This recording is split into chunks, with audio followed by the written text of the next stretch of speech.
Alice's Dream. Walt Disney's 1951 animated adaptation ends with Alice waking up by the riverbank. Her sister shakes her awake, revealing that Alice had simply nodded off while they were reading together. The entire Wonderland adventure was just a dream. The film was directed by Clyde Geronimi, Wilfred Jackson, and Hamilton Luske, and was based on Lewis Carroll's 1865 novel, Alice's Adventures in Wonderland. Despite initial mixed reviews, the film has since become a beloved classic, and was selected for preservation in the National Film Registry in 1991. This revelation confused audiences who had invested emotionally in Alice's journey.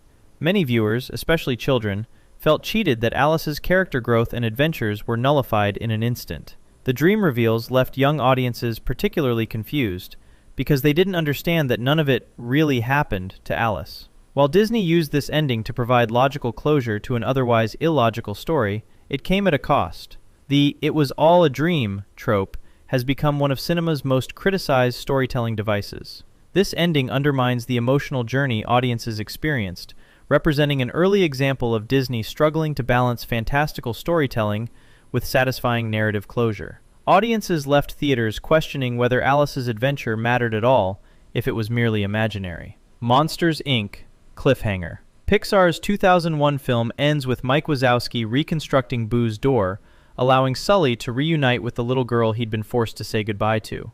The film was directed by Pete Docter and earned over $535 million worldwide, becoming one of Pixar's biggest successes. It won the Academy Award for Best Original Song for If I Didn't Have You, performed by Billy Crystal and John Goodman. The final scene shows Sulley opening the repaired door with visible emotion. Then, from off-screen, the audience hears Boo's voice saying, "Kitty," her nickname for Sulley. But then the screen cuts to black before viewers see what happens next.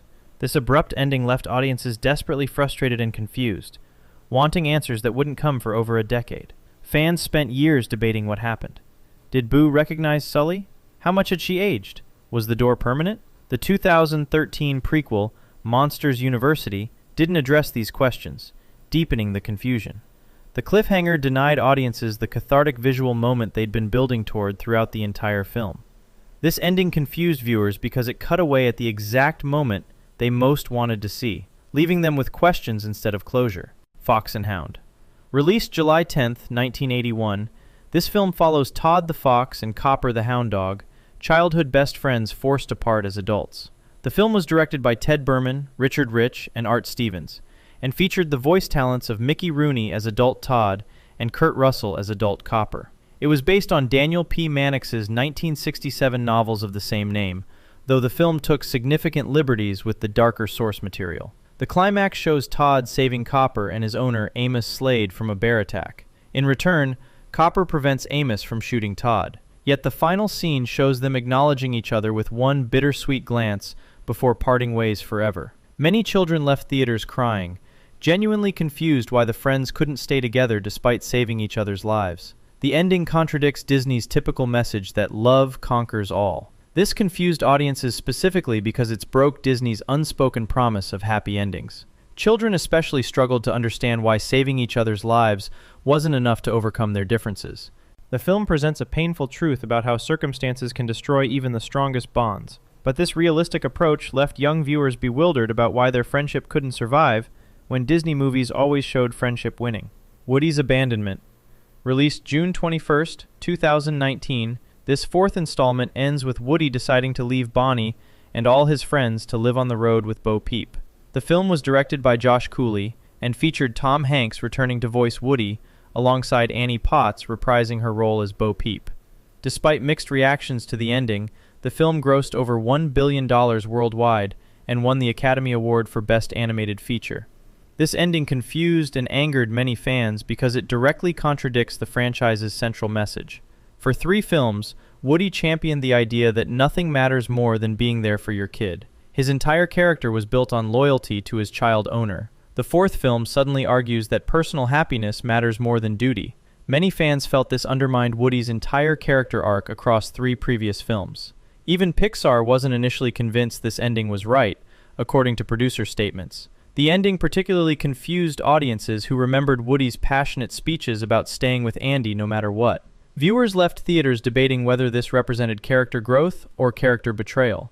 The confusion stems from how fundamentally it changes who Woody is, contradicting everything the franchise had established about his core values and purpose. Dumbo's Prison. Released October 23, 1941, this film ends with Dumbo as a circus star, reunited with his mother, both living in a private circus car. The film was supervised by Ben Sharpstein, with sequence directors Samuel Armstrong, Norman Ferguson, Wilfred Jackson, Jack Kinney, and Bill Roberts. At only 64 minutes, it remains one of Disney's shortest animated features and was made on a modest budget following the financial losses of Pinocchio and Fantasia.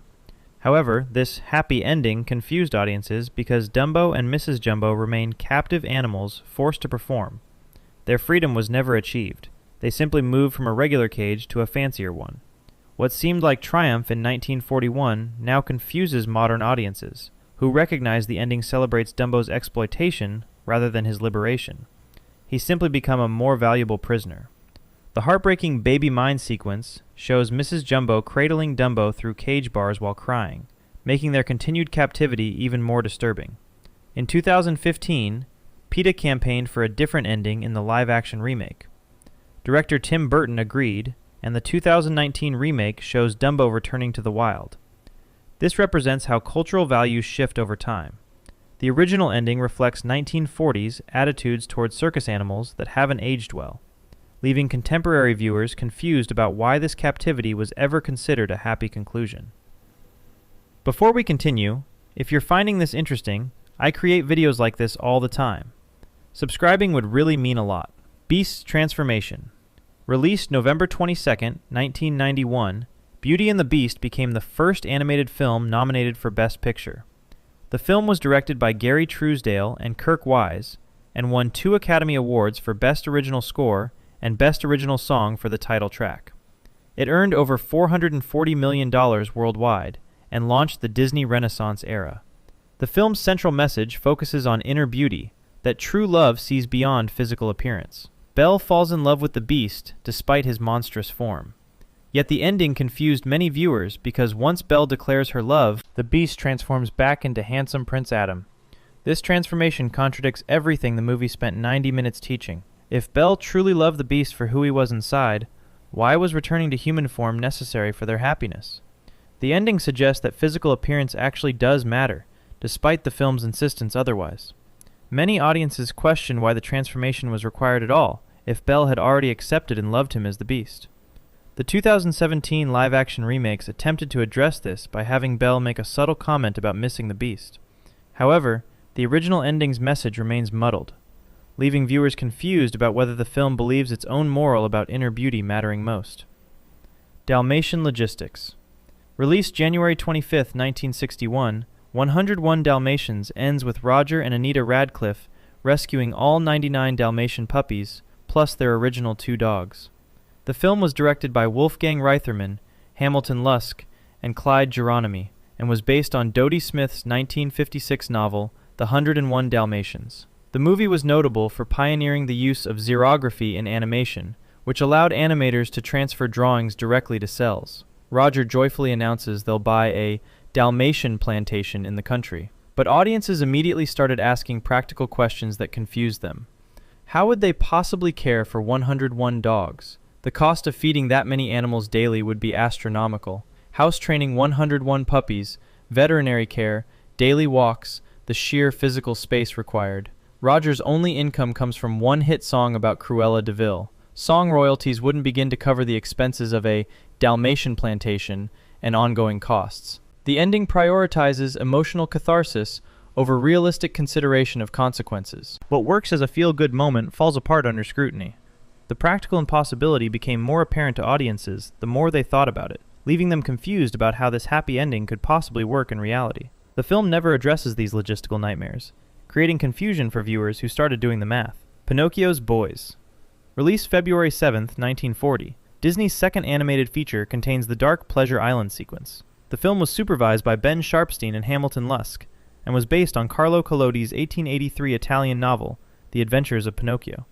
Despite being a box office disappointment initially, losing money during its first release, it's now considered one of Disney's greatest achievements and won 2 Academy Awards. Young boys are lured to an amusement park where they transform into donkeys and are sold into slave labor. Pinocchio narrowly escapes, leaving with only donkey ears and tail that the blue fairy later cures. He gets his happy ending, becoming a real boy. However, the film never addresses what happened to all the other transformed children. Those dozens of boys remain donkeys, enslaved by the evil coachman, who faces zero consequences. This confused and disturbed audiences, because while Pinocchio receives salvation, countless other children remain trapped in their donkey forms forever. The film never acknowledges this horror, leaving a dark implication that only the protagonist matters. This unresolved tragedy has haunted viewers since 1940. The selective salvation confused audiences, because it raises uncomfortable questions the film refuses to answer. What happened to those boys? Will they ever be rescued? The ending provides Pinocchio his happily ever after, while leaving dozens of children in permanent nightmare, creating confusion about why Disney ignored this horrifying loose end. Sleeping Beauty's Prince. Released January 29, 1959, Sleeping Beauty ends with Princess Aurora waking from her curse and immediately leaving with Prince Philip.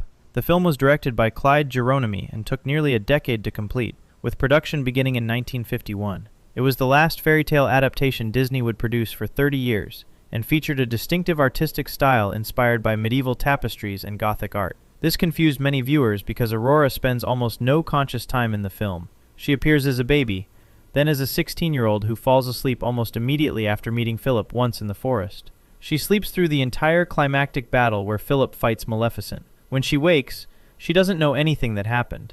She doesn't know Philip risked his life, fought a dragon, or that her 3 fairy godmothers orchestrated everything. The ending shows her dancing with Philip and accepting their engagement, but audiences were confused about how she could make this life decision. She met him once for a few minutes while singing in the woods, then went to sleep. She has no idea who he really is or what he did for her. The film treats this as romantic, but viewers found it confusing that Aurora would commit to marriage with essentially a stranger. Her lack of agency and awareness in her own story left audiences bewildered about what she actually experienced versus what happened around her unconscious body. Hunchback's Rejection. Released June 21, 1996, The Hunchback of Notre Dame ends with Quasimodo saving Esmeralda and being accepted into Parisian society. The film was directed by Gary Truesdale and Kirk Wise, the same team behind Beauty and the Beast, and featured a darker tone than typical Disney fare. It was based on Victor Hugo's 1831 novel and included some of Disney's most complex villain songs and mature themes about lust, damnation, and social prejudice. However, the ending confused audiences because Quasimodo never wins Esmeralda's heart. Throughout the film, viewers watch Quasimodo develop deep feelings for Esmeralda. She shows him kindness and friendship. The story sets up what appears to be a classic Disney romance, but the ending reveals Esmeralda loves Captain Phoebus instead. Quasimodo, despite being the hero and protagonist, doesn't get the girl. He simply becomes welcomed by society while watching the woman he loves marry someone else. This broke Disney's established pattern where the hero gets the romantic happy ending. Audiences left theaters confused and somewhat heartbroken for Quasimodo. While the ending was more faithful to Victor Hugo's darker original novel than it could have been, it still confused Disney fans expecting the protagonist to find romantic love. The film tries to present public acceptance as enough, but many viewers found this bittersweet at best, confused about why Disney would deny their hero the traditional happy ending. If you found this worthwhile, consider subscribing so you don't miss future videos. Thanks for watching.